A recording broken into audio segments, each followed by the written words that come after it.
Hello, hello everyone, how's it going? I thought I'd come say hi. So we're over at the G2 office, and we have some cool stuff to do. In fact, I thought I might... Is this locked in place? No, it's not. Cool, perfect. Okay, move that up there for now. Because we got a package from Riot, which is really cool. We got this. I don't know if you can see that very well here. But we got a whole ass care package from Riot. And in this...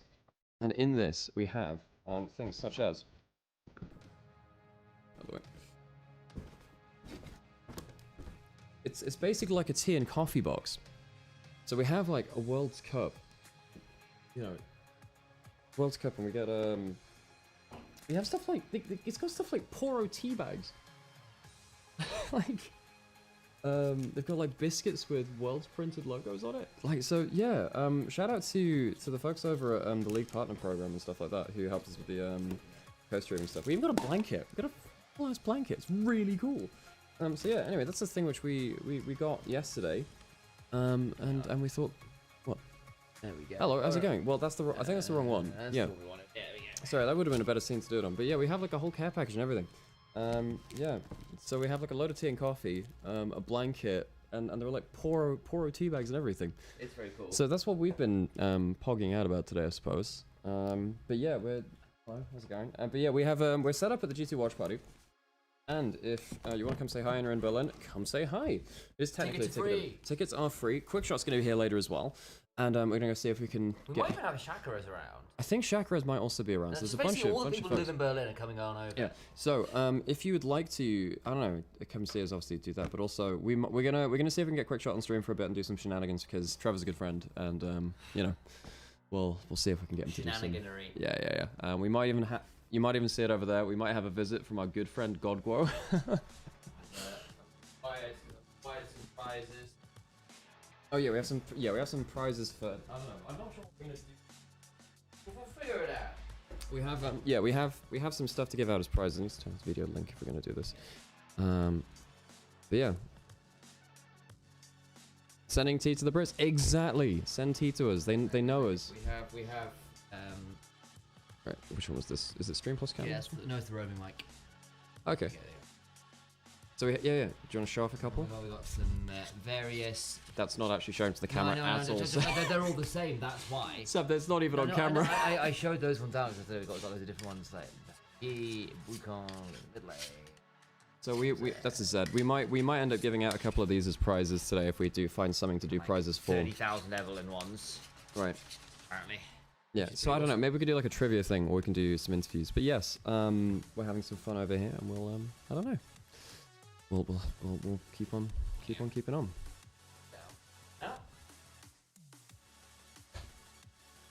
Okay. Anyway, we're gonna go get some drinks and stuff, but we are around. Prize. And see you in a second, folks.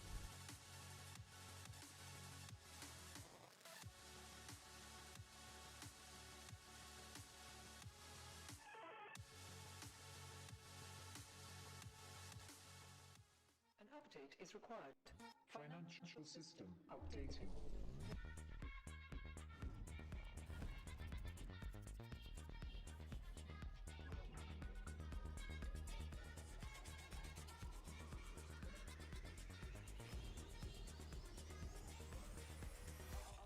System updated.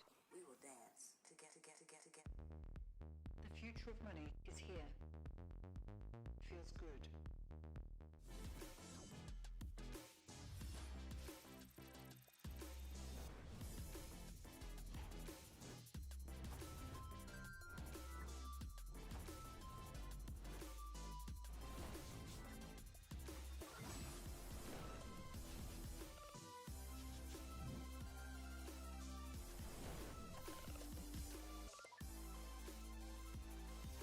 The greatest players in the world are here. They can just burn this one down. Oh my god, he went by 9! You are going to see them like you've never seen them before. Rocket Will as the Arcane Storm doing so much work in Gen G! They are just... Can we send those coasters across the pond? Possibly. Possibly. Belveth will be picked. Tell you what, Belveth gets picked, Duo. I'll find a way for you to get one of the coasters. Well, that'd be kind of crazy. Find a way. I just landed in China. Let's We're doing a little bit of checking with various people as we go.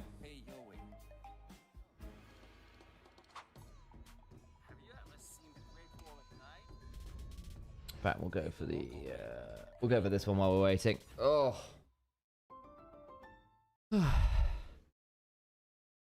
The weather is that, isn't it? Can I drop this down a bit? Maybe I can do.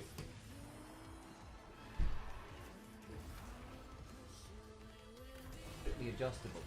I don't do it. I thought you just turn it on. I have no idea.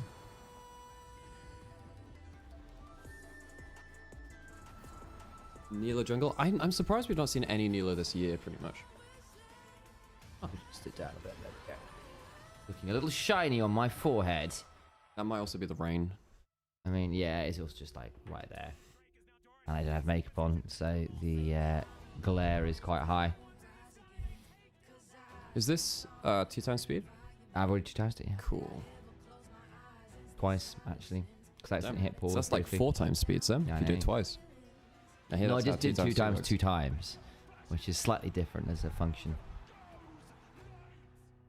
It's hard as hell, man. Early morning starts. I'm trying to be entertaining, and I don't know how successful I'm being right now. The constant problem. Do you still love me when I'm tired, chat? Would you love me if I was a sleep-deprived worm? I was a sleep-deprived worm. Yeah, I've got to change things up. No, a bit. I wouldn't. I've just decided your physical. I'll find another person to stream with. You know, someone who does appreciate me for my wormness, invertebrate, sleep-deprived ways. I think I just can't stand invertebrates. You have to be vertebrate. Or I'm not dealing with you. Like that horse that was on screen then. Peter. Peter, the horse is here. The horse is here. Full of vibe. Group shots packed with detail. Zoom in on one face. Hi, Iris. Colors so real. It was definitely a bit weird seeing this because this is one of the LPL ads as well. We see it all the time over there. I was like, wait, I know this person. and also kind of like, hang on, this is a lot of these. We had similar adverts, but obviously in Chinese over in LPL, but now it's in English. Redeem compliment, by the way. Oh yeah, because we don't have the. If you get the activity feed up on the OBS, you can see it there as well. Could do this too. That's right. Where is the original owner of the channel? I'm not sure where Onivia is today, but yeah, we do the streaming because like we do live streaming anyway, and we have a multi-stream function capability. Why wouldn't we do this? You know? Yeah, it's true. Something feels wrong. Let's go top esports from Southeast Asia. Very cool. The infinite precision armrest is part of the Was that Wukong from Hit Game Black Myth Wukong? That's you know, the I one. didn't play that. I heard it was pretty good. It's a decent game. Yeah, yeah. Like like it's aesthetically really pretty. The combat system's fantastic. Of course, not the most aesthetically pretty thing in our current vicinity, which is Duo Maiden, of course. Very good, very good. Yeah, nicely done. Compliment redeemed.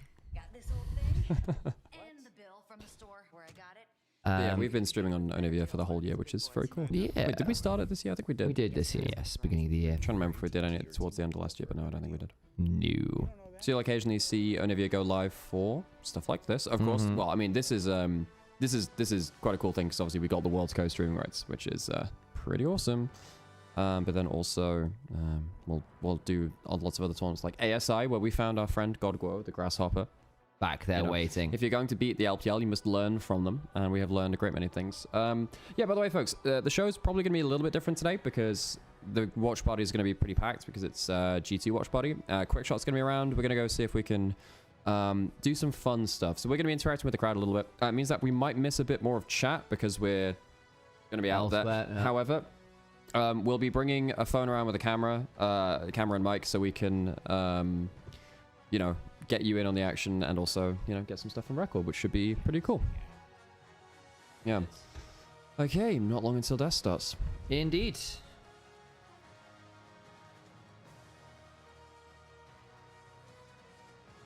What do you want to see on desk today? More of the random fandom thriving? Well, normally I like to have like a monitor and a keyboard, maybe a mouse and a mouse mat. That's normally what I have on a desk. Yeah, that's fair. Or what about a table? What would you want to see on a table?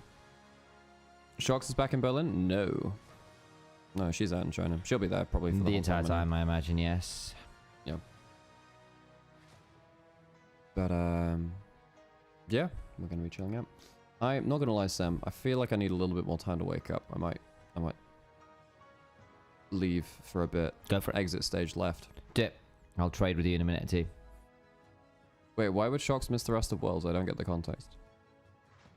She's not. She's gonna be there for all of it, I'd imagine. Yeah. She's missing the rest of it, I believe. Yep. I think I'm missing context then. That's fair.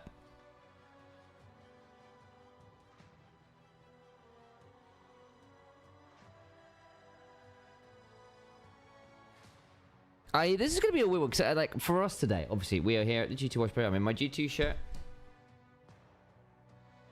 But obviously, it's mom and dad fighting today. We've got... Okay, move this way a bit. There we go. I can actually get in front of the screen. Good grief.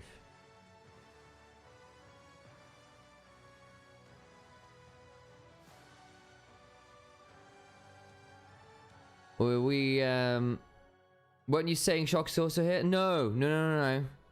Quick shot. Trevor. Sorry, that's a miss here. Yeah. Quick shot, as in former play-by-play caster.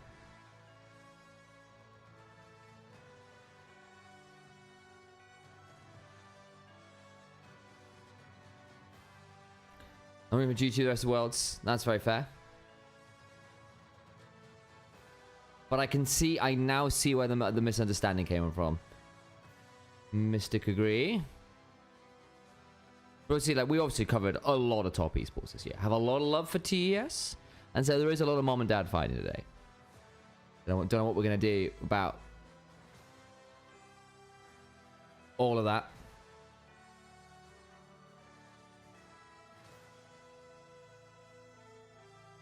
Be upset, I suppose.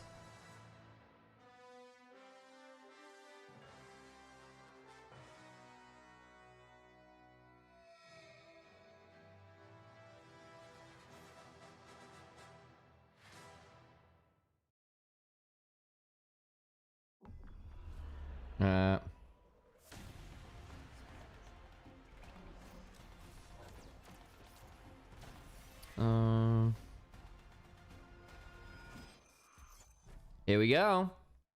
Let's flick over, shall we? That's the one we want.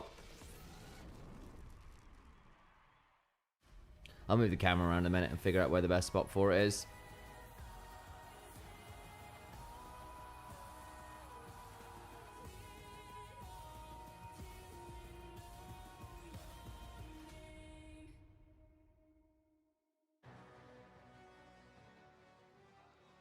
Welcome everyone to Worlds 2025 in a beautiful Mercedes-Benz arena as Top Esports Here is we go. taking on G2. Friend of ours just offering to bring us coffee when they come over. Like, oh, thank you. That's very nice of them. Do they look relaxed? Oh, no, my bad. I was listening while watching the NBA highlights. Dude, completely fine. I get it. We're also in the break right now. Things haven't started yet. Perhaps is feeling that way indeed.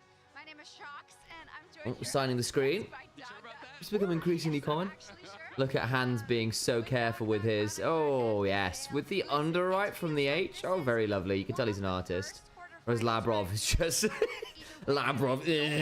A-B-R-O-B. Baby's first signature. Would you two win this game? They can do it. I think it should be a close series, and I'm hoping for it. Here we go. Get away with every single prediction you can think of in this series, because there is evidence either towards some of the mental today versus some of the gameplay we've seen thus far. Yeah. It's gonna be a banger. Do we trust G2 or Top Esports to perform? Yeah, that's the question, isn't it? That we're celebrating 15 years of Worlds, and Riot is posting a bracket of all the most memorable moments. And the next round we have Uzi's Vayne flank versus Huni's Quadra kill. Oh, this is quite a good one. Quadra kill. Where's the audio? This Vayne, this is 2013, isn't it? As the Stan Unites have been used very early. Uzi is coming in from the backside. Surprise! Here comes the Vayne. Kill for White. San's not going to escape this one. I forgot White's the player, actually. Look at him. He's still alive. And Tabe, of course, you may note, playing the Sona here, is coaching for Top Esports today. You're going to see the work for ganks right now as Rainover comes across to the mid lane. There's that other point of this one. It's isosceles because here comes the gank for the top. Oh, that's the one. Oh, man. Kid and Kitties. Back in the day in Zatai. Hello, Cacao. But this is the Riven flank, isn't it? Oh, yes. Oh, it's so nice.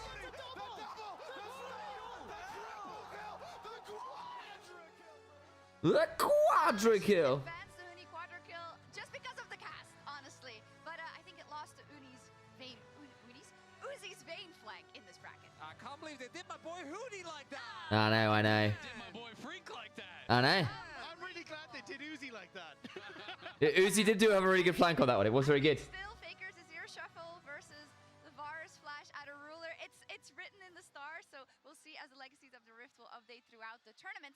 But let's talk about our matchup today. And let's first, Rob, talk about the fact that Oh, we baby. have a knockout stage bracket for the first time in 5 years with G2 in it. It's been a while since G2's been here. It's been a long old drought for the LEC, but finally we have made it back to the playoff stage. Finally, the West is back. No! We are here once again. So excited to cheer for my Western team. G2 did.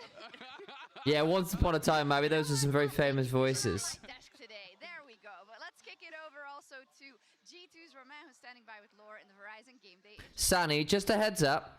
No problems with you asking questions at all. Please use them to do whatever you want with, but generally speaking, we try to keep betting talk to a minimum. If you want to ask questions about the game, what's going on, what we're thinking about certain matchups, who we're favoring, all that kind of thing is fine. But outright betting talk, we try to keep to a minimum. We've had a few issues with people being a little bit salty in chat with it all, and it's just not particularly fun for the rest of the chatters. So we just try to keep it a little bit separate, if that's all right. At the end of the year for a lot of teams, and then things can get a bit tricky. You get sick, you get. But sort of to answer your question, most of our focus has been to chill and League of Legends. All right, talking about what you guys. it should be a very tight matchup today. I don't think it's particularly easy to call.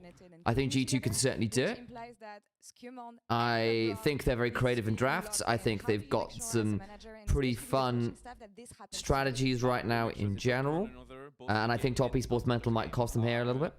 Thanks, Duo. Appreciate you. But top esports are very, very scary. We'll see whether their win over BLG has stabilized their mental well enough to make this one happen. Got G2 to win this in my pick'ems. Come on, EU. Hell yes. Hell yes. Of course not. The end is in 11 days, I think. Whatever happens, either we make it or not. The focus is on having fun right now. That's the furthest this team has ever been for the last 4 years. So every step of the journey is an adventure. Let's be grateful about it and enjoy it. All right. I hope nice, Roman. A bit more for you, though. Merci beaucoup. Thank you so much. Of course. Shocks, over to you. Ah, Roman is so great. One team should have a little more fun than the other. Well, talking to Romain, he also says a focus on There are. I'll go say hey now in a second. Year out, and that it is an adventure, because we got to remember they are standing in the quarterfinals, but a player like How's everyone doing? Did Sam treat you okay? No, I treat them awfully. Which scene are we on? Are we on the full? We're on the full world tour. You can see it on there. Oh, true, yeah. Because we had the interviews and stuff. I was like, probably time to bring the when feed a bit. When it's in breaks, we'll probably go to the other one. And it really is, I think, telling as well that they've made it, because I was coming into MSI obviously very curious to see what G2 was going to be able to do. And I think for me, both Skumon and LeBron at that tournament really weren't able to bring the Right then. I'm going to go say hello to a few people and then come back on. Yeah, Sam and I, have social things to do, like saying hi to people that we actually know in real life. Oh, Skumon. So a fun thing about Skumon, for those of you that don't know about this, Sam and I were casting him when he was in like Tier 3 League in 2021. So we were. So yeah, we were casting him in like UK LC, which is the level below NLC. So you had like LEC, and then you had NLC, and then you had UK LC, and we were casting him there in 2021. He was like a Skumon. He was a Nunu one trick. For this invade. So initially Caps gets that word down in the jungle, but I want you to keep your eyes on then how they follow up on this. So this is the kind of thing, by the way, this is just like a production thing, where obviously Dagd is very focused on the clip, so I don't see the value of as much value in having the corner in the bottom right hand corner. It's fine, but like there are times where it's probably just better to have the clip full screen rather than him in the bottom corner. It's okay, I think. bottom I suppose. side, and they're going to start to set up a bunch of vision in these bushes. Like if as I they were to start move improve through. that, And then after it would be that, once they're able to spot exactly either what have a Emco's way to doing, have Dag to they be a bit understand more how engaged with the they're camera, so set up, he's they can not set up doing. these Well, I guess plays. he'd have to do the Bronx clip, I moves down suppose. and begins to shove Or out the immediately behind Sama, just have the clip and full brings screen. Hans Sama along for the ride as they start to meet up with Skewmon and Caps. So now they've got this push out that's going on in the mid lane, there's a shove in the bottom side, and they're going to be able to go for the invade in towards this jungle area. And this is where they're able to make the picks, but crucially, because Jojo had that flash. Oh, this is the earlier, MCOY game, right, right. Is able to keep him out of the play. They're able to continue pushing this forward, and they're able to move in and get this really early. Yeah, this was their best of one in Swiss, right? Shuts down the engine of MCOY and Elyoya, and then starts to set up Skewmon for success. And this is the vital part. You did observer work for Four Nations once. That's UKL. That's really cool. Nice. Hey, Flag, good to see you. We're waiting until things fill up a little bit more of the watch party. Then we're gonna do some shenanigans. And that early game is led by Kanavi. To me, he's the best early game jungler in the world. This guy Kanavi best early game jungler in the world. I mean, if he has a good plan, this guy's insane. He's very, very good at getting himself individual leads. Very good point call out by Bozell. Yep, Kanavi is the guy to watch. If Kanavi gets ahead, I don't know what G2 are going to do. And sadly, look, if top esports are actually on form and not mentally collapsing, top esports have a lot less flaws than G2 to exploit, than BLG to exploit. BLG, even when they were playing well, had a lot of flaws stylistically. As a big inspiration, as someone that's always looking for a new creative angle to push the meta forward. Yeah, it's going to be very difficult for Skewmon, but this is the things that they are getting ready for. And if it was easy, then it wouldn't be a world championship, right? When we talk about TES as well, this man on your screen here, Jackie Love, who of course is a world champion, and we always equate his name with IG. But Top Esports is actually where he was brought in to get those. Yeah, he's been on Top Esports. Yeah, he's been on. Yeah, I think they bring up a good thing here with Shox. Like, oh, but we think about him as IG. Well, if you're an LPL watcher like Dagger, obviously that's not the case because he's been on Top Esports for such a long time, you know. How they've been able to perform, it hasn't quite been there, but Jackie Love has been spectacular in setting them up for success. We saw his quirky play. Yeah, Jackie Love has been very important to Top Esports this year, but that's kind of the problem which we had at first stand, and then going in towards Worlds here though. Is that Jackie Love is so important to their team in terms of his laning phase and then his ability to safely put out damage later on, even with his aggressive positioning. But that doesn't always transfer into international play. Kanavi would never let enemy jungle clear, full jungle clear in LPL, but in Worlds it's just full clear meta. Yeah, I've noticed that too. Kanavi was a lot more bold with his level 1, well not level 1, but his first clear invades in LPL, a lot more bold with that. And he would get, well, remember with, remember IG doing similar stuff with Wei, like flashing into the enemy jungle to get a jungle lead as well. Yeah, there was a lot of that. Today, in the featured matchup presented by Mercedes-Benz, two elite marksmen meet again. No, that's a fair call out. I agree, actually. It's a fair call out. Hey, Montes, good to see you. Hey, John. G2's creativity and chemistry still shine. After finally escaping the Swiss stage, G2 now face an opponent they've beaten before. Face an enemy they've beaten before. Ah, but it is worth noting that Top Esports did beat them in the most recent face-off, so. That's true. Yeah. Mickey and Hans destroyed Jackie and Mako the last time out. It was not close. Oh, I forgot about the Cogmore. I need to go back and watch some of these bigger games again.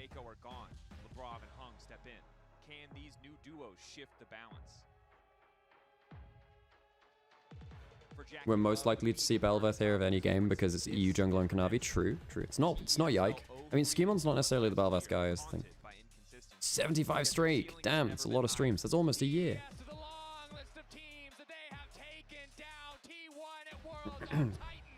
Oh, I mean, I was saying this out there to some of the GT fans. Maybe it's delusion, but I do think that if G2 win a game, I think that Top Esports might mentally collapse, folks.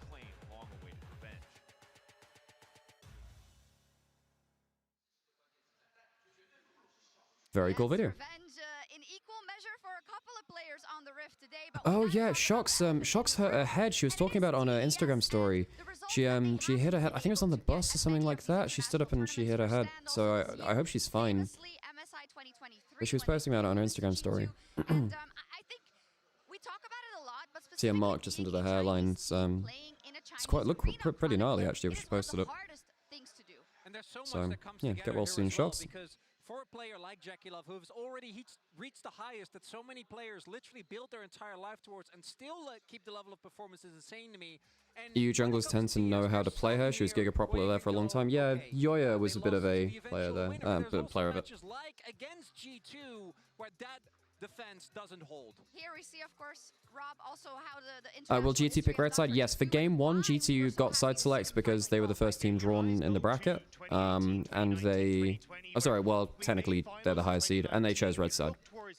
Making that semi-finals and those quarterfinals, and finally for Europe, finding ourselves. Is on the thing that lifts up when you put your luggage underneath the bus. Oh, the door on the... Ah, so stupid. Yeah. This is the first time in G2's history they've made quarterfinals without Perks, Yankos, and Wonder, all three on their team. Wow. It's been a while. That's a very good point from myself. I knew it was Perks, but I didn't realize it was Perks, Wonder... Because you're so used to him being, you know, perennial finalist. No, that's not... I think that's also that's not we've seen that they true. cheer for him also here in China. He has Because a lot of fans because of that run, but for a they competitor, made quarterfinals in... let's see how our fans have voted today. Wait, hang on, let me think.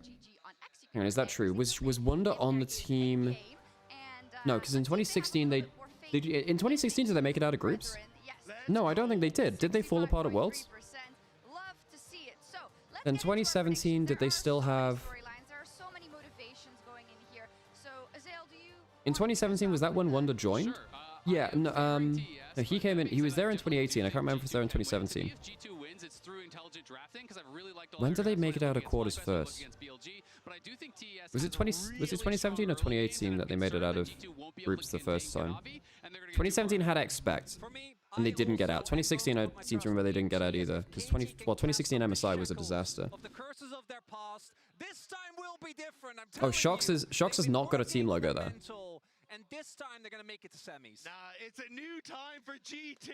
Oh yeah, folks. The last time these two teams faced My prediction, I think that if G2 wins a game, I think that they sweep from there. The question is, do they win the first game or not? I think it could be a 3-0. I think it actually could be a 3-0 G2 if they win the first game. Okay, I'm gonna have to put on some adverts as well at some point. Maybe we do that after draft. Hurry. Oh no, we got some pre-roll time. We'll do a minute after draft then. A minute of ads after draft. In 2018. Semifinals beat RNG. What happened when G2 went to the quarterfinals in 2019? They always make it out of quarterfinals. They always make it out of quarterfinals. 2020, G2 beat Gen.G 3-0. Okay, let's go. So 3-1 G2. That is what I have in my head as an EU fan, but I know it's going to be so difficult. But the pressure. Will you beat G2? What do you think? I mean, I personally think top Esports, despite beating BLG, I think there's a lot of mental pressure on them, and I think they might be in a bit of trouble.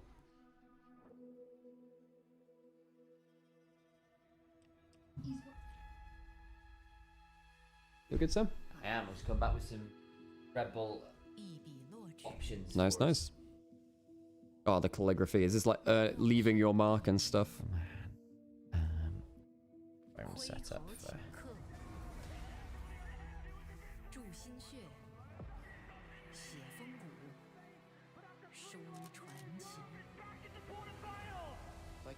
So while the team is at Worlds, seriously having to talk about is can't lose one game or will mental boom. Top Esports are top Esports, man. We ended up going against SKT, and SKT back then was just so strong. 98% of all pick'ems have SKT taking the win and heading to the semifinal. Oh, Hans Sammer. That's a good call out. Yeah, Hans Sammer is part of one of the greatest best of fives of all time. The Misfits SKT quarterfinals 2017. Yeah.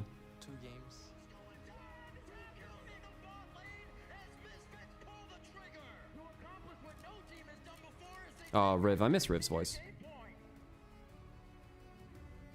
I remember all the times I've tried.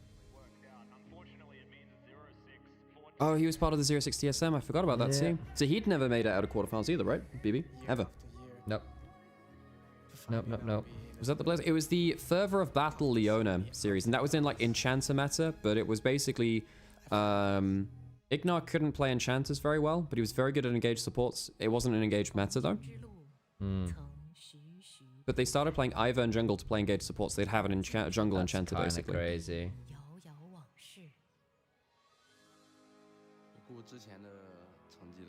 Exactly, Mabi. Yeah, they used Ivan to get their Ardent Sensor.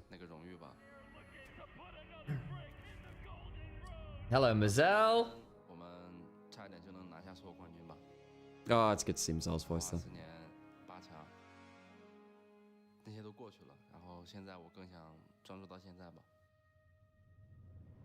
Oh, the calligraphy is so cool.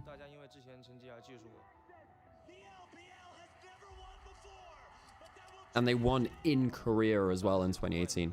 You know that Chinese team has never won in China? They've won in Korea and Europe. They've never won in China. Korea in 2018, Europe in 2019, 21. That's crazy. Because technically Iceland in 21.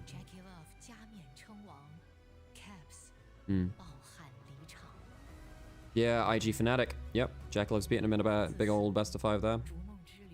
Although Jackalove has basically said that his success came so quickly and kind of so easily in some ways. The first year of his career feels like a fever dream and a bit of an illusion. So he kind of wants to win just to prove that it wasn't. You could do it as a pro rather than as a rookie who didn't really know what was going on, you know what I mean?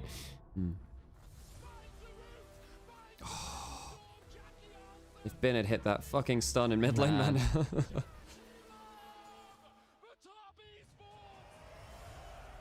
It's a good edit again, guys.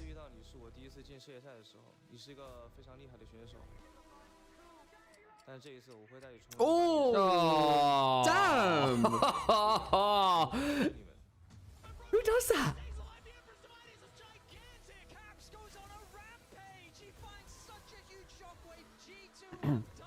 Please flash.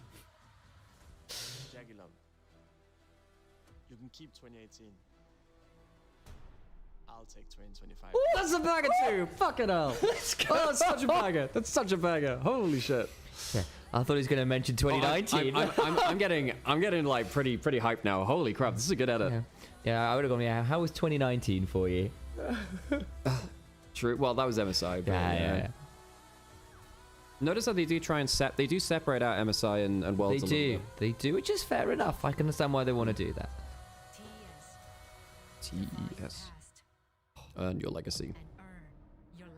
Good voiceover, Candace. The earn your legacy thing has been landing for me. Hey, thanks for the streak, Mecha.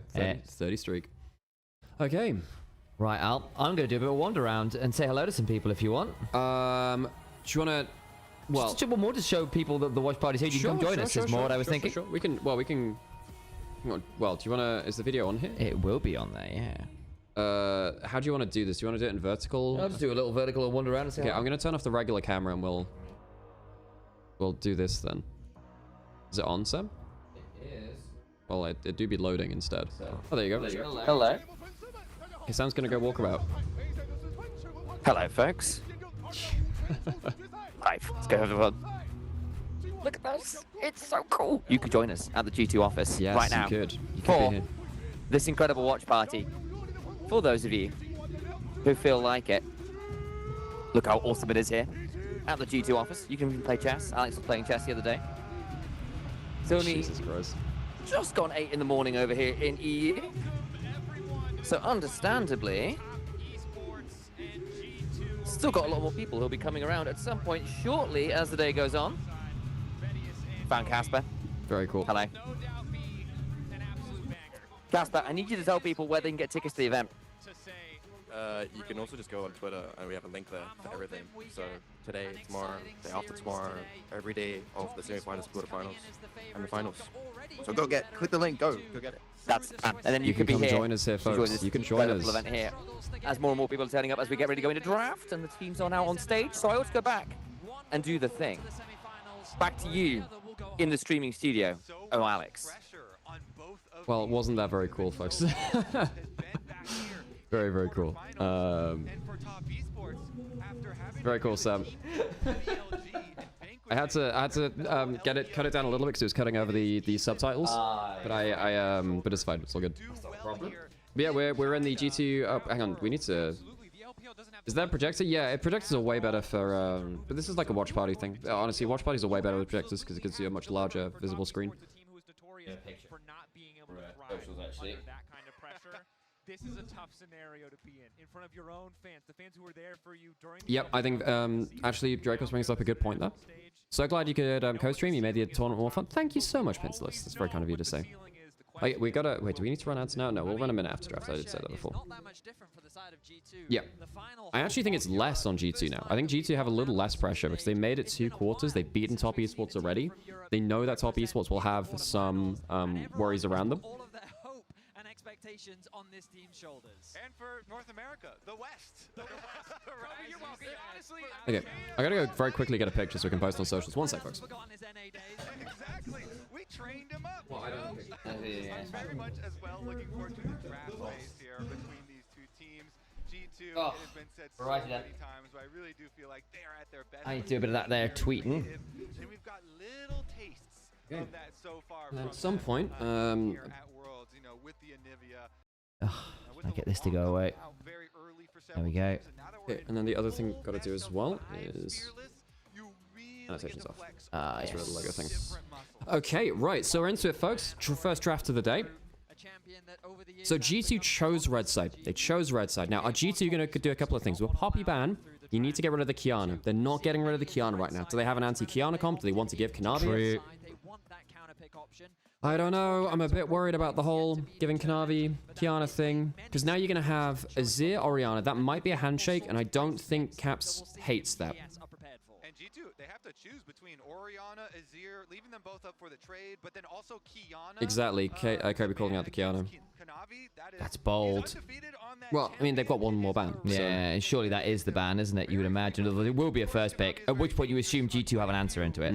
They have Surprised that top users banned the Trundle with the Scion away. Rumble ban, so Kiana is up. Okay, so worth noting, in the LPL, top esports would first game, first pick Kiana in Fearless. In Fearless, they were that confident in it. TES don't need to rush into it, but Got an Orianna instead. That's also very fair. I can understand the thought process there. But does that just mean that Skumon goes towards the Kiana? I suppose maybe there's an angle where Skumon just locks Mundo into Kiana and says, yeah, I don't actually think you kill me as... I actually think Kiana's very good versus Mundo because Mundo needs to hit like auto attacks and stuff, which is very hard. Fair, I can see that. So I was going to just see like the ult meaning very little into the Mundo, and Mundo's going, yeah, well, that doesn't work here. I like this adaptation. We've seen Wukong be such a priority. Okay, they've Wukong first instead. They've gone that option and taken that away from Skumon. I mean, it's a takeaway from Skumon, who does love the Wukong. It is. Surprised that they don't pick up the Kiana at all. So now they're not choosing their pick at the mid lane matchup. They're letting G2 choose the matchup. Now, Orianna wins the early lane. Has less DPS threat, but is still really, really scary because of the pressure you provide on the map. Just by being just the best mid lane laning phase champion. As far as the drafts do drop, but they could always throw a little bit of a wrinkle in here. And remember that while this does feel like a certain degree of clean Orianna response. This could be Ori Jarvan then. Might be the angle. I don't think you go Jarvan into Wukong because he pops Cyclone and stops true enough. Xin Zhao's also fine here, I guess. think Xin Zhao is better. I think Xin Zhao's better. You don't need to pick it now, though. True. They might anyway, though. And Corki's also a really good option, so... It basically is at that point G2 figuring out if they want to hold another counter pick or pick some... Well, hold another counter pick or match the jungle there. So as your red side, the power of it is counter pick. So Corki... So you could, the thing is, you can still go something like Kai'Sa Nico for Jackal of Hung. I get that the Kai'Sa's not great into the Corki, but the Nico, I think you 100% lock here for Hung. I guess you could also go for Rakan, but then you give me over Corki Nico, which is disgusting. So Cream's Akali. Oh, this is a problem now for G2. Because Cream, a lot of people shit on his mages, his melees, his Akali is insane. In fact, I think it was Doonby saying he was like the second best LPL Akali ever kind of thing. Who does he have ahead of him? Knight? I can't remember if it was Rookie at that point. Rookie might also be a fair shout. Who is a very good Akali? So Cream going Akali Wukong. I don't know. That's a backline that can get dove. I'm getting quite worried for G2 here actually. Some isolated lane matchup there could be very beneficial. Xin Zhao and Jarvan, kind of the two other premier jungles still up. And if you take okay, well, there's the Xin Zhao consideration. I'm just gonna have the volume on the stream. Yeah, that's fine. Yeah, that's fine. Was good adaptation from G2 simply due to the I'm just gonna check what it sounds like on what it looks like in OBS. Yeah, that looks fine to me. Cool. She can navigate around his CC, but Xin's ulti just adds So the Xin Zhao's fine. That's just kind of like your tier list. Just it works fine into the. It works fine into the Wukong. It can. My problem is the Akali's pretty good versus Xin Zhao too because all of the damage really comes from within the ult range. No surprise seeing. Wait, they're not gonna pick Wukong on and Nico on 4. kind of wild. See what TES want to do. Already limiting the Nico. Don't want to give a potential winning Okay. 2v2 Nico. Alistair from Lavrov. What other engaged supports do you want to get rid of? Engage. She also allows you to get that pushing lane in so many circumstances. Makes it I mean, you could go Leona, but I don't love it here versus top users because they're a very mobile comp in their mid jungle. And Varus can go Spell Shield, which is sometimes obviously very good versus Leona too. Hey, Varus, how's it going? Hello, hello. Oh, it's Lord Flab as well. The great organizer of the G2 army in chat. In fairness, yeah, true. The general. Were you more of a, I don't know, Napoleon or a Caesar guy? I'm trying to think of famous generals. Hannibal. Yes, Hannibal Barca was a well, but then he could have taken Rome. He chose not to. Sam. It's true. Just aura farmed instead. Okay, so Rakan's away. What do you have that's lane dominant and engaged support still? I think, yeah, I don't know. Maybe stuff like the Rel actually comes into prominence here. You can go Nautilus. Nautilus isn't bad for G2, I guess. Most impressive bar performance, but they're still cautious of dealing with it because of how effective it can be. Yeah, I don't think. The thing is, G2 they presumably want top counterpick. They've been using red side to get BB counterpick this entire split, basically, or since playoffs, really. A little bit of the end of regular season. Don't be baited by this. Don't be baited. That is one bar assault. I mean, you really not counterpicking for top lane? Well, I don't know if it's a good idea to handshake with 369. I think that 369 is very happy with the handshake, but I think that BB gets a lot of value out of. Yeah, I agree. Okay, now I think that you can look in something like Ornn for 369, can't you? You can either. I think you can Ornn. At the match we saw last time, it was a lane swap. We really didn't get to see a lot of 369 versus Broken Blade. The Brom's fine for Hung. Oh, that's Appa. Appa's There's here. a dog here. Then that does mean certain other things as well. They might be Fabulous, fabulous. Ambessa, okay. So I mean, 369 has enjoyed looking at that every now and then. It has to be said. Very good engage. Varus Ultimate, Wukong, and even Ambessa now as well. And we saw how effective Peter was yesterday. He was indeed. Right. Yeah, the engaged Braum. I mean, in fairness, we've now got triple divers plus decent-ish pick from top esports. Though you are into Shintaka Santa, you're pretty good at dealing with that. Rel, decent ball carrier. You need an extra engage. Yeah, you it's have a no good ball engage. carrier as well. You need that. Yep. The problem is now you have Rel into Braum in laning phase. Which kind of sucks. I don't think G2 got the value out of the counter picks. Now the thing is, the team fights are okay. I just think G2 needs some early game plans, you know. And doing that versus Braum early game is a bit rough. All right, okay, I need to go put a minute on of ads for so we extend the pre-roll. And right, well, I'm also kind of aware. I'm looking at this and thinking, it feels like it's potentially a really nasty angle for Cream here onto the Ori and the Corki. Cool. All right. Yeah, I think the mid jungle from top is going to wreck the backline. If you get caught by Kanavi Cream, that's a problem. And Cream is a very good Akali. I'm gonna go say hi to. Go do it. Go do it. Go do it. Varus has actually had a lot of success despite the nerfs that were laid onto it. It's looking full out there, guys. Again, tickets are still going. So if you do want to come and join us, if you're in Berlin, you've got a free hour, couple hours, come say hey. Hello, Mr. Baneblade. How's the Astra Militarum treating you these days? Caps can't play until he buys Zhonya's. I agree. He will have a potentially... Well, okay. I'm not sure that's entirely fair, but I do agree Zhonya's will be valuable this game for obvious reasons. And we have seen Akali's with license to get into the backline, play for time with the Twilight Shroud, have a lot of value. Hey, Everest, thank you so much for the full year, by the way. What a day to have it. Come celebrate with us here at this incredible matchup at Worlds. Should be a really, really exciting time. Should be loading onto the ref pretty shortly. Again, as we said, top esports, lots of ways to bypass the front line, get into the back line with the Akali, with the Wukong, with the Ambassador. Is the Baneblade! Indeed, it is Hitman Gorilla. Hung misses the initial Winter Spike. That's it. Game over. Skill shot down. 0% accuracy for Hung. 100% accuracy for Broken Blade, who gets the first auto. The passion in this stadium, you can feel it with the Tracks, because last year I subbed around Worlds because I discovered you're late in the LPL season. There you go. Well, welcome back. Thanks for coming and looking after us. It really does make a huge amount of difference. But there you go. Not a bad time to be celebrating it. Kanavi, that's a decent level 1 here. I actually think, yeah, there goes the ward. And tracking where Skewmon wants to go will matter. But nothing too crazy for the time being. look at the ward placement that we're getting from Labrov on the bottom lane. Yeah, Labrov at least gets one down on the Krugs. Anticipation of any potential swaps. That also potentially helps spot out early ganks from Kanavi, right? Because if he does a 3 gank or a 2 gank gank, and they don't know it's there, Hun can end up face shaking this. Okay, they false bomb it instead. Arrow back goes wide. Worth noting it is the arrow start and not or the piercing arrow start, not the hail of arrows start, which does potentially make a difference. Has to go the Royal Tier thing and not the Blackfire Cosmic thing we've been seeing, right? Probably. I think you probably could do Blackfire Cosmic if you trust yourself to just run away with the move speed. Yo, Warhammer. Yeah, we got a guy called Mr. Baneblade in chat. He's always a bit of a Warhammer fan. Fun fact, myself and Alex used to live near where they make all the Warhammer models. Warhammer World is the kind of headquarters of Games Workshop. It's also the factory where they basically print all the models. Forge, I suppose. All the models. So you used to be able to go in and play on the tables for free there. It was pretty cool.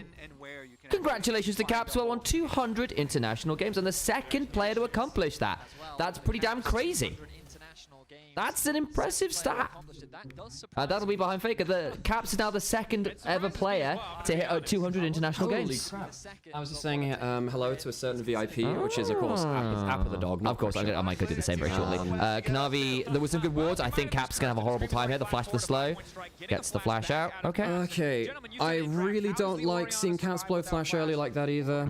Agreed. So I was just chatting with some of the people today. I don't like that this is a handshake draft. It feels like a handshake draft. I don't think this is a crazy winning draft for GT. Now, if they do win, it obviously says a lot, but I don't know. I feel like for G2, I expect them to get advantages through drafting, because they're a very good drafting team. This doesn't feel like that. Yeah, and I am actually seeing some pretty good angles for top esports to threaten what is a pretty straightforward front to back from G2 in a lot of ways. Like Cassante and Shins are playing frontline, engaged from the Rel, double carries in AoE with the Corki and the Ori with a decent ball carrier. Like, it all makes sense. It's not a bad draft on that front, but I'm just looking at like a Kali, Wukong, and Bessa. This Orianna could just die on repeat every fight. Yeah. Right, and that really worries particularly me. because you have, oh my god, if Akali and Bessa get into the, and Wukong get into the backline, the game's over. You need to somehow keep them out. So BB can sometimes W them out with the shove. But can he do it to every member? Because there's 3 people doing it, right? Like, if you take one out, what happens to the other 2? I think that, yeah, if one person gets a good angle into the backline, it's already rough. If two people do, it's just unplayable, I think. Nice shout out on the MSI 2024, of course, where G2 did a fantastic job of destroying all the LPL's hopes and dreams there. Broken Blade is going to be okay for now. They'll just have a look and say, yeah, that's not happening. Right, I'll go do a quick say hello, and I will return shortly. Cool. All right, you're left with me, folks. So I said to, by the way, I said to Trevor basically, if stuff gets very cool, we'll go do like a check-in with the crowd. We should probably go say hi. We'll go say to him and then the break at latest, you know. Okay. Hey, now you see me? How's it going? Thank you for the 75 stream streak. God, some of you have been here for a hell of a long time, eh? By the way, post Worlds, I might start doing some.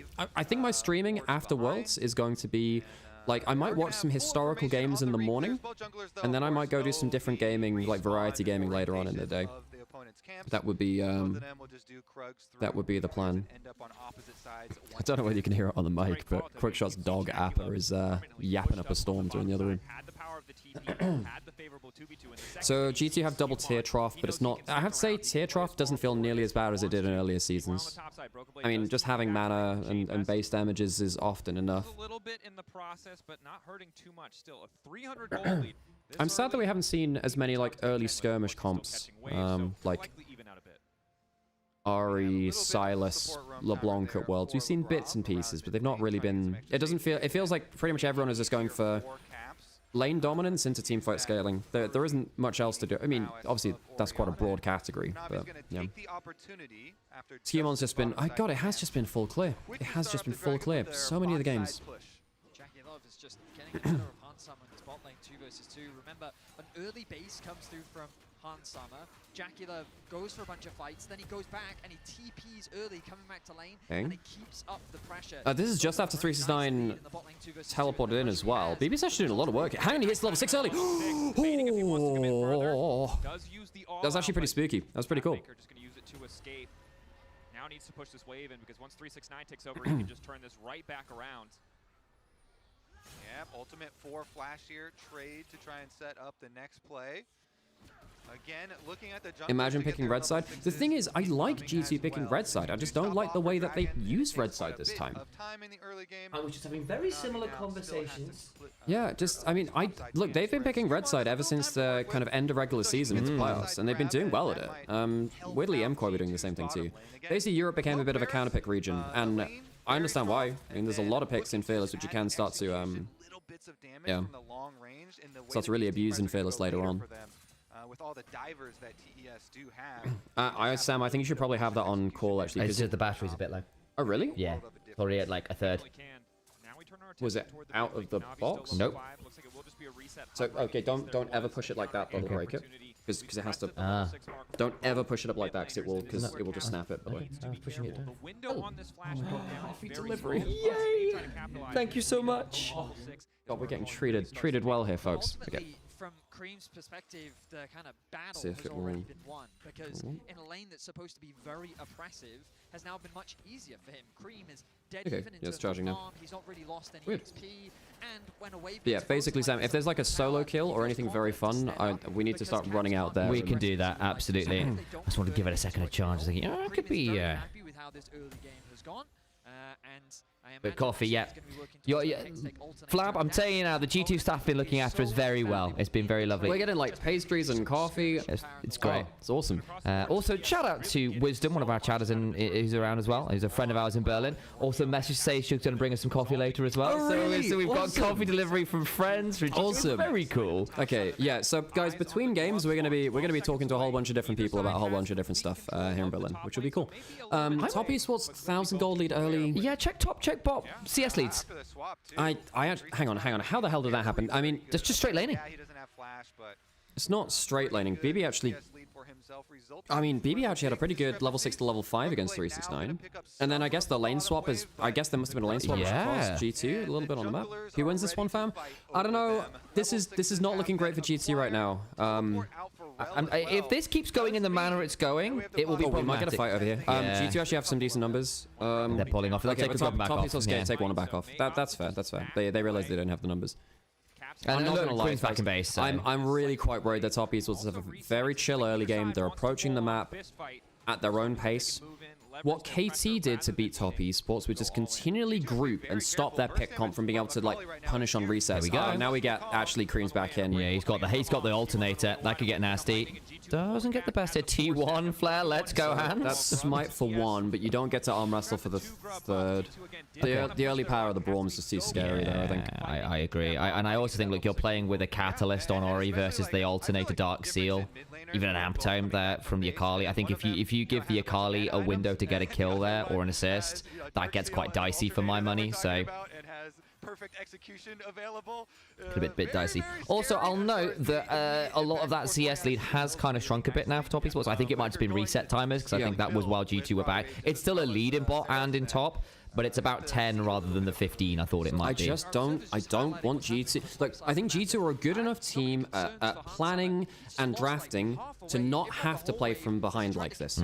That's my worry. Top Esports just got some very comfortable champions. They got to handshake most of the draft, and I think Top Esports are happy to handshake. And have we chatted about the fact that Jackie's Varus is incredibly comfortable for? Because again, like for those of you who are not LPL fans who are coming in as G2 fans, and welcome guys, like glad to have you in there. Myself and Alex have covered cast 1,000+ games, like 1,000 games of LPL by ourselves. Like there's probably no cast duo in the world right now that knows the LPL this year as well as we do as a duo. Shout out LPL English as well. Yeah, again, exactly. And LPL English is probably the other guys out there who've done an incredible amount of work and do insane work for what is effectively a fan-run project. It's ridiculous. But one thing we've all agreed on as a kind of like little casting community is that Jackie's Varus, particularly the Poke Varus, is absolutely lethal. If you want to know one of the reasons why Top Esports won in winter, the value of the Varus pick in basically just an auto win for a game for Top Esports was pretty ridiculous. Yeah, I think particularly 23 to 24, I thought that Jackie Love on Poke Varus, he just didn't lose games. There was a point towards the end of 24, I think it was, where I was like, I actually just don't think there's a better Poke Varus than Jackie Love in the LPL. Very comfortable on the pick. What's the latest First Blood this was? I haven't been checking that. I don't know either, actually. They've generally, I mean, we've had one or two games that were a little slower, but they've then just popped off in the mega. We've not actually had truly dull games at Worlds, I don't think, so far. No, almost all of them. I've ended up entertaining at some point. Okay. Flash. He has no flash. That's not bad. He's got repudiate. He'll be alright. Ran out of damage on Corky. Yeah. If you have Triforce there, obviously. Oh, they've gone too far. They've not tracked it. They've not tracked it. Yes, flash. Yes. Oh, Labrov's going to have a bad time. That's not a bad Shattering Strike, but it means nothing. And he flashes late. Oh, Labrov. Though in fairness... that wasn't flash late, that was it? Yeah, he flashed late. So Labrov flashed, having done the stun, and then just dies anyway. So he flashes and dies immediately. Top Esports made it so easy for them to collapse on this dragon. G2 don't I'm pretty sure, doesn't he? It's a very easy first blood for Top. No, he flashed to follow 369. What am I talking about? You're right. I think I got baited by one of the particles. I don't know why I said that. Which is why, yeah, no, that's absolutely fair. I correct myself. Nah, he doesn't flash. So no one flashed at the end, luckily. Yeah. Yeah, they didn't track that. They didn't track the fact that they could get over from Dragon Pit 2 there, which is a bit silly. But like when the game starts to slow down a little more like this, I just think that Top Esports are just very happy walking in towards objective style gameplay. Yeah, and I don't look. I think if G2 played this style versus BLG, it would be fine. I just don't think you can do that versus Top Esports. Top Esports are kind of the polar opposite of BLG in terms of objective style of play and pacing of the game. And I think there is something to be said for the fact that this feels like a Top Esports game. For those who don't know how Top Esports played in LPL, there was two modes of play. Number one was more the winter split style, and they still do this a bit, which is just early leads on Kanavi, the foot goes straight to the floor on the pedal, and it's gas, snowball happens, violence happens, Kanavi leads the team on a rampage through the enemy squad. Full snowball, one of the more aggressive snowballing teams in the LPL. Number two is objective play. They are an incredibly objective-focused team. And this gets interesting. He do be dead. Yeah, he is. Yeah. And they're going to give it to Cream. Damn. This is now getting... Yeah. I mean, I think honestly it's worth. You get your 2 stacks Dark Seal and you get more money on this Akali. That sucks, because again... It's a very good teleport. It was a very good teleport. I love the fact they waited to deliver it over as well. That's tough. Home cooked GT so hard in draft. The thing is, I actually don't think the draft is like crazy big order. I just think it's a handshake draft. And I think that G2 don't get the advantage which they normally see from draft. And obviously, Top Esports, last we saw them, were getting, you know... I mean, when we saw them in the best of 3s, though, they got destroyed by KT and Gen G, partly due to draft. I think their drafts were almost unplayable versus, you know, the game 2 versus KT when they had like the Z into the Trundle Cassiopeia, which just felt, it looked good in the individual matchup, but they tunneled a little bit too much onto that and didn't get the full team comp value. That was a big problem that we were worried might come through more for them. That's the slower impact that we were I think Caps could be in danger here. That's not bad. Oh, it doesn't matter, does it? Oh, I thought the R2 was going to come on through regardless after the flash was a bit early. Because the Q missed. Ah, true. There wasn't the execute damage. Right. Yeah, that's fair. And again, he's got rocket butt, but still, flash down is nasty. G2 are pretty good at adapting, but I'm just a little worried. I'm a little, yeah. I'm a little worried that this is just getting Top Esports settled into the series. Zoned away completely from this top lane tier 1, and 369 builds that individual lane advantage, and the rest of the team now coming home. I agree. Caps the rest of G2 want to Okay, do they have? Watch that, bro. They do have BBTP. Yeah, this might not be bad. He dropped a ward for BB. I think Hung's just dead. They're gonna give him up. Okay, all right. Give it up to Caps. Okay, right. And you don't need to teleport BB into the play for that. Jackie's getting a push on in mid lane. Kanavi's in the river, actually. They can look for this. That's good. They can look for this. And they just TP BB bot lane. Yeah. Very good pressing. I think Cream can go in a bit further here. Labrov. Yeah, unfortunately, Jackie's roamed as well. And they get the flash of Jack. So every single kill has been onto Labrov so far. Oh god. The problem is basically because BB isn't there. He's the designated face checker, which is what you are on Rel. But you see, we are seeing some of the Rel nerfs in action, guys. BB does get some free time on bot lane, but there's not really plates up anymore. Hang on, Dracos, what? We're breaking preschool sharing rules? Yeah. This game is anti-support propaganda. Yep. Yeah, every death has been a support, by the way, so far this game. Caps might not be just... Oh!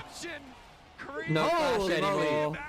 Well, for everyone who talks shit about Cream's mages, sometimes he remembers, and Top Esports remember, that actually he's a very, very good assassin player. Reminder, probably Cream's best champion of all time is Akali. It's Akali or Yone, one of the two. Maybe Silas, but I've probably put Akali Yone above them. Yeah. So, and honestly, it's a hair's breadth. And he got the turret as well. Don't take that, Cream. Broken Blade might... Okay, okay. I'm not gonna lie. I actually agree has the damage to where he's threatening Kasante.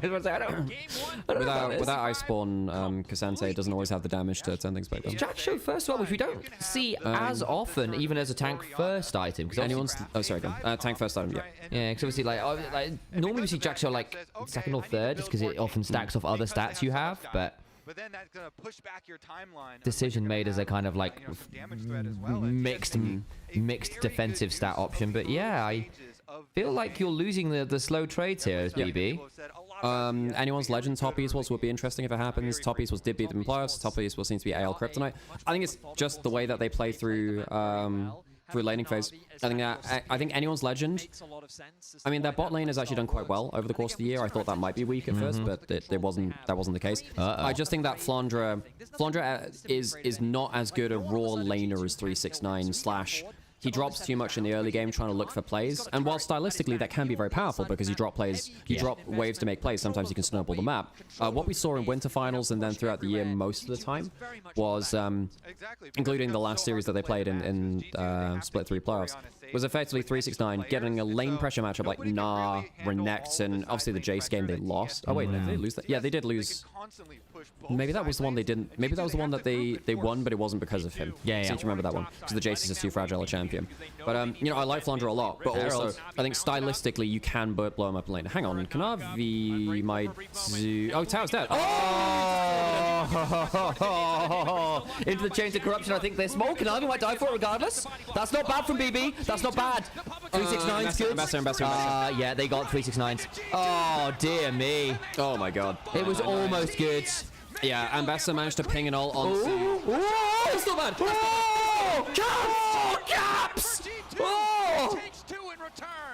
3 for 3. Okay, it's still an overall win. I think we should go do one of those side lane interviews. Yeah. I think we should go do that. You should go. It's a little cliche, but the shockwave did in Okay, I think we're actually ahead of the main room, by the way. We are. Which we might need to sort out for the next game. That's okay.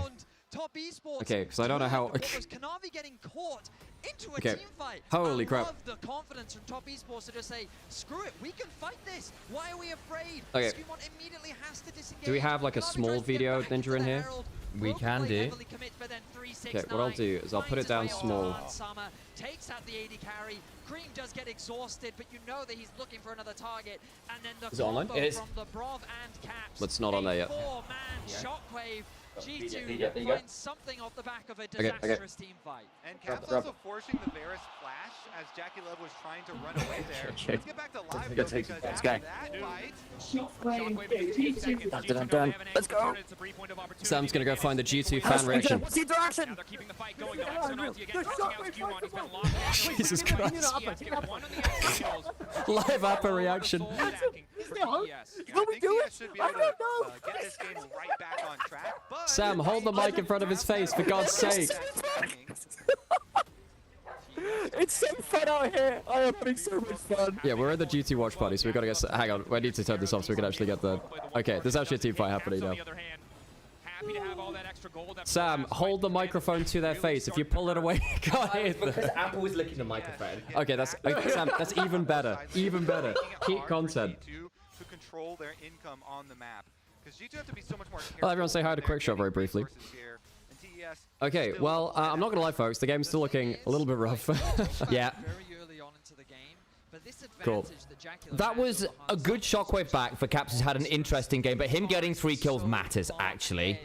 I'm still looking at Cream, and I'm seeing 2 items and 6 stacks on the Dark Seal, and for all the gold is even in mid lane, the reason it's even in mid lane is both mid laners are fed. Yep. And that should still be scary. I think what might be the answer next time is one of us holds the camera, then the other 2 people have the mic. Yeah, because I was like, I can't reach this way, and I was going to do this back. Wait, it was fine, but yes. What I need to do is attach the mic to my hat, to my shirt. I just didn't get a chance. That's what I should have done. All good. So, a good old intercon flip is. Hey, hello, Becca. Sam, who's that? What no idea. Never heard of them before. Not a friend. I don't know who's that one. Yeah, yeah.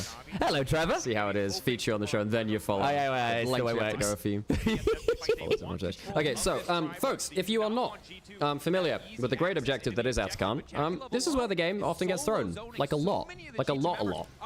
So, we're hoping, as G2 on their side, that Atakan starts doing some help here. Yeah, Hung gets taken pretty low. Redemption comes to death. Prime, no quick shot. Appa sends her regards, and a lot of slobber too, which is wonderful. This was great. Oh, I love Appa. Yeah. She's such a cutie. I'd actually not met Appa before, you know. Have you not? No, I hadn't. No.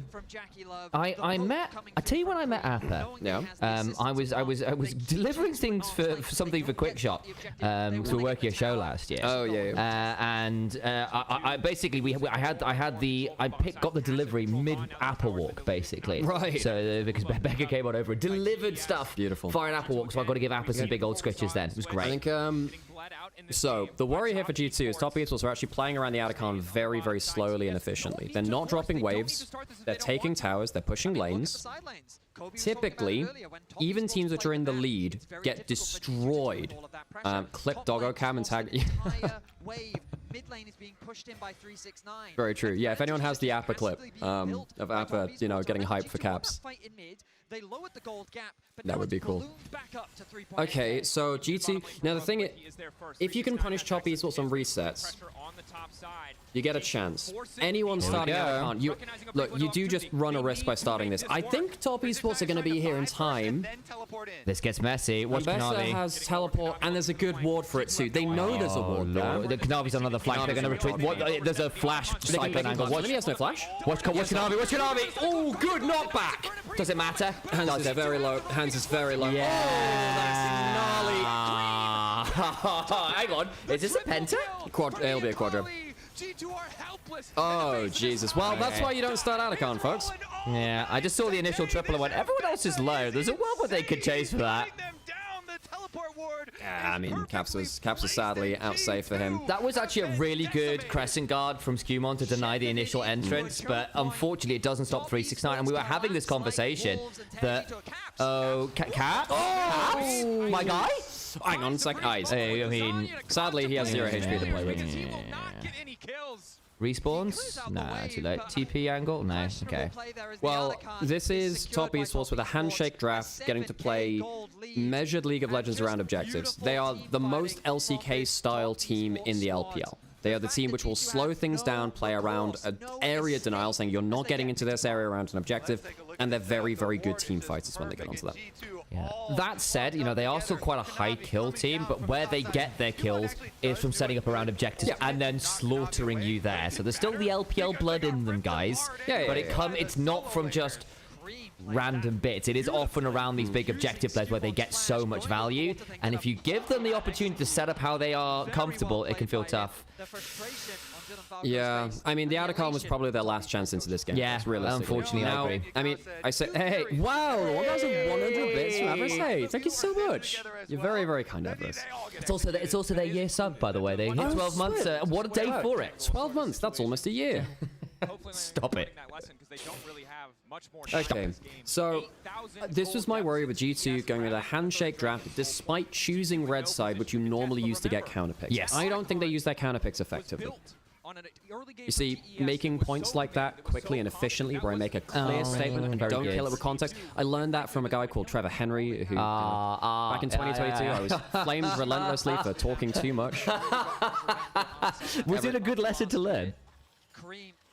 You tell me, do I still yap? Yes. It's like there was a genuine, but there was a split in my brain. One of them was sibling need to annoy my younger brother.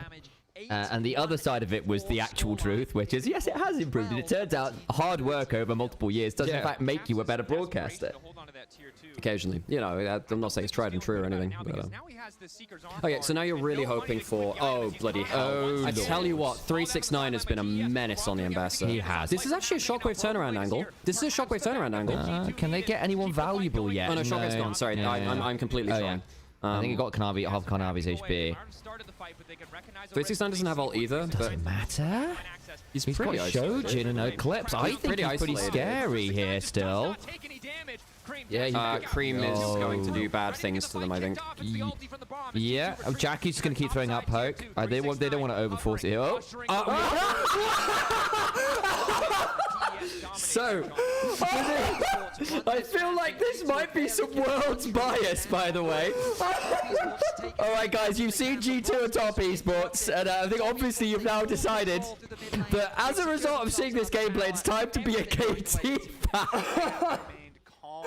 What? That is extraordinary. That. You don't get that anywhere. Oh, it's Emily has managed to make her way into the production studio. God, that is funny. That is so funny. Fabulous, fabulous, fabulous. Very good turn off of Baron. We have seen it with Wukong and Mbessa. The turn is So I'm just adding some audio stuff on yeah, super fine. 369 might be getting collapsed on here. He's still got flash. He's still got a lot of energy to work with. Does he want to burn it? There's the ult, flash, TP in. Looking for the shockwave. Does get it back on 369. Ah, they've gone too far. 369 still alive, and now Hans is in danger. Shockwave's down, so they don't have the Watch Cream. Waiting some time. He's got R2 still. Yeah. Oh, boy. Put all out onto 369, but he's still bloody alive. Oh my god, they finally take him down, but I think the damage is done. Yeah. 3 Talon Strikes stacked, Redemption buy. It's still not going to be quite enough. It's such a clean game from Top Esports. The JDG emote from Kanavi as well. Oh man, I'm just gonna put this out there. Did you see Kanavi's interview? No. So he had an interview with was it Esports Manacos? I need to see who it was. Manacos. But we'll see this. But he was basically saying, look, we came in quite shaky, but it actually feels like scrims have gone really, really well. We're feeling a lot more confident. We've had these issues with mentality, but I'm actually feeling really good coming in. Yes, no, I did see that. So yes, I did. I think it was a Sheep Esports one. So I think it's if they're playing like this is regional Top Esports, which is great news for LPL fans. It should be a bit scarier for G2 fans, unfortunately. This game is tricky from this point, but it would be against nearly any team, so you know. Okay, giving Cream Akali. I mean, I say that giving Cream Akali. Cream hasn't been proactively picking Akali this tournament, really. No. This was a worry where Cream just remembers he can play melees again, and he's got a 22 stacks Magi's, by the way, and he's 10-1 and 6. Bloody hell! No right option left. They can't afford anything because they're 11,000 gold down. Yep. I mean, I just Cream remembered he could lock in melee champions. Because this one feels done and dusted. Top Esports from start to finish have been in full control, reminiscent of what we saw at the beginning of the Swiss stage. Top Esports converted a strong early laning phase I think you've got Soul Point, you've got 27 petals. This is a collapse. I think the other thing is Top Esports have done a very good job of playing out the side lane collapses from G2 quite well. That's now a couple times they've looked at people and not found it. Cream might be at threat, but he's got a Zhonya's, he's got and he can go back in. This is oh my god! And he redemption! Zhonya's. I think he just dies from the command dissonance, doesn't he? Yeah. Oh my god, but that's bought so much time. Does Caps have to flash out? He actually dies there. Yeah, the exhaust might be enough, but Hung's here. Okay, 369 do be having one of those ultimate buttons. Okay. I mean, Jesus Christ. He loses 7 pages, is what he loses. This late into the game, it will slow down Top Esports. You know, by the way, I'm pretty sure on the Shuriken flyback, he timed it so the redemption hit him as he was flying through his own redemption. Which is kind of crazy, by the way. TMO for the merchants. So funnily enough, in the background there, we actually got some tea from Riot as the World's 25 Breakfast Club, which is very, very sweet. Great. Simply because we're getting up at like 6 a.m. for this. It's been some early starts, guys. It's been some early starts. Okay, Soul Fight. 369. Oh, God. Caps doesn't have TP. Great brawl mode. Hans is having a horrible time. The execution is very public. You know what, folks? I think while Cream will get MVP, I actually think 369 has an excellent game too, and he would be in consideration for me. It's been a publicly perfect execution of a game. I think G2 made the mistake in choosing red side and not getting efficient counter picks. They handshook the draft, and I don't think you can afford to do that. Top Esports are very settled now. Well, that's a way to win first game. Sam, do you wanna go walkabout? I will do that. Do you wanna go walkabout? Let's take some mics. So we're gonna go put some adverts on, and we'll go say hi to some people, folks. TES run a victory lap around Summoner's Rift. Okay. Let's see if we can get the vibes check in the room. Popping off with that victory. Very